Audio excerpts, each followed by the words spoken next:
Atensyon sa mga konsumidor sa Visayan Electric, adunay aumento sa bayranan sa kuryente.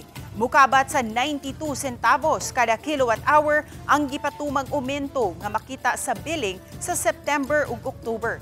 Ang total rate karon mahimo ng 12.51 per kilowatt hour.